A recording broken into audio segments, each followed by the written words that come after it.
Sorry, अब तो बिल्कुल नहीं जाऊंगी।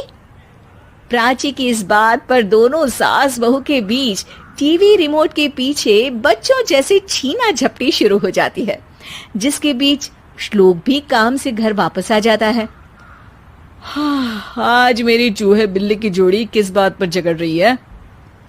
अरे तेरे बीवी मुझे टीवी ही नहीं देखने दे रही। अरे तुम्हारी मम्मी मुझे खाना बनाने के लिए फोर्स कर रही है। अरे वाह, ऐसे बेतुके रीजन पर तो बच्चे भी झगड़ा नहीं करते। अरे मुझे कुछ मत बोल, सब इसने ही शुरू किया है। हाँ हाँ, जैसे आप तो बहुत दूध की धूली है ना। अरे बस दोनों चुप। प्राची जाओ खाने की तैयारी करो, और माँ तुम छोड़ो, तुम्हें क्या बोलूं, शांति से अपना सीरियल देखो, मुझे दोबारा लड़ने की आवाज सुनाई नहीं देनी चाहिए। ऐसा बोलकर श्लोक वहां से चला जाता है, जिसके पीछे पीछे प्राची भी कुछ न कुछ बड़बड़ाते हुए रसोई में चली जाती है। हाँ हाँ, सासू जी को तो कुछ बोलेंगे ही नहीं, बस मुझ पर ही हुक्म चलता है, खाना बनाओ, जैसे मैं इनके घर में खाना बनाने के लिए आई हूँ। इसी तरह शाम बीतती है और रात को श्लोक और प्राची की सास खाना खाकर सोने चले जाते हैं, लेकिन प्राची गुस्से में कुछ खाए बिना काम में ही लगी रहती है। इस घर में किसी को घंटा फिक्र नहीं पड़ता, मैं खाऊं या भूखी रहूं। प्राची कुछ देर के लिए रसोई से बाहर जाती है और जैसे ही वापस आती है तो वहां दूध का भरा ग्लास देखकर हैरान रह जाती है।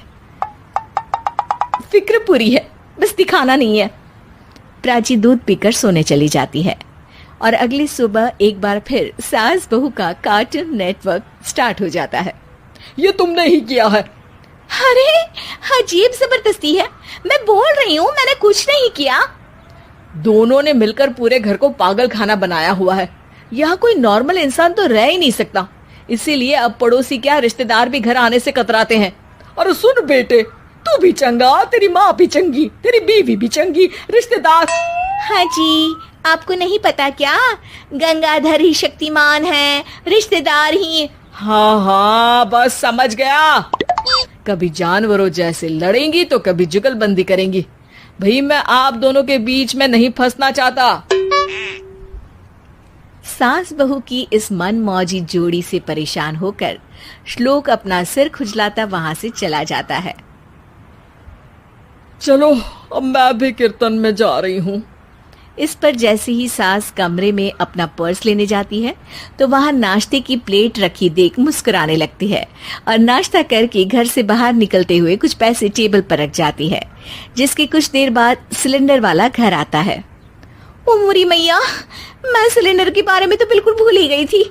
घर खर्च के सारे पैसे भी मम्मी के पास है और श्लोक से बोला तो उल्टा 4 बात सुनाएंगे। प्राची ये सोच ही रही होती है कि अचानक उसका चेहरा चमक उठता है और वो घर में आकर इधर उधर देखने लगती है।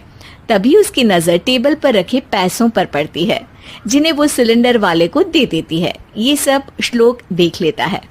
अच्छा बेटे, इतना बड़ा घोटाला, सबके सामने मैं तेरी दुश्मन और पीठ पीछे तेरी मेरी यारी। इस पर श्लोक एक प्लान बनाता है और शाम को सब एक साथ बैठे होने पर बोलने लगता है। माँ, तुम दोनों की बहुत लड़ाई होती है, इसलिए मैं सोच रहा हूँ कि प्राची को उसके घर छोड़ाऊं, इससे वो भी खुश रहेगी और तुम भी। अचानक श्लोक की ये बात सुनकर सास बहू शौक से उसकी तरफ देखती हैं। अरे ऐसे कैसे घर छोड़ाओगे, मुझे कहीं नहीं जाना। अरे तुमने बोला नहीं पर मैंने सुन लिया, तुम्हें मम्मी के साथ रहना अच्छा नहीं लगता, मुझे पता है। अरे वो अरे, जब बहू खुद कुछ काम बोले तो वो तुझे सुनता नहीं, और अब जो इसने बोला ही नहीं वो तू समझ गया। जब उसे नहीं जाना तो फिर जबरदस्ती क्यों कर रहा है? अच्छा, फिर आपको मौसी के घर छोड़ाता हूँ। बस अब आप दोनों एक घर में एक छत के नीचे नहीं रह सकती। मैं इस टॉम एंड जेरी की जोड़ी को और नहीं झेल सकता। है? ऐसे कैसे नहीं रह सकते? तुम्हें इतनी दिक्कत है तो तुम्हारा बोरिया बिस्तर पैक कर देती हूँ, लेकिन मम्मी जी कहीं नहीं जाएंगी। बिल्कुल यही सुनना था मुझे। अगर दोनों में इतना ही प्यार है फिर हर वक्त ये लड़ाई का नाटक क्यों करती हो? देखा मैंने कैसे माँ किचन में दूध रखती है और तुम उनके लिए कमरे में नाश्ता रखती हो, और कैसे वो पहले ही तुम्हारी दिक्कत समझकर घर में पैसे रखकर बाहर जाती है। अरे भाई, इतना ड्रामा तो डेली सोप में भी नहीं होता। जितना तुम दोनों ने इस घर में फैलाया हुआ है। तू हमें टॉम एंड जेरी बोलता है ना, तो याद कर वो दोनों भी एक दूसरे को बाहर वालों की बुरी नजर से बचाने के लिए हमेशा सबके सामने लड़ते थे, लेकिन अकेले में दिक्कत के समय मदद भी तो करते थे। बस हमारा रिश्ता भी कुछ ऐसा ही है। और वैसे भी अगर सास बहू में तू मैं नहीं होती तो दुनिया वालों को कहानियां कैसे मिलेंगी?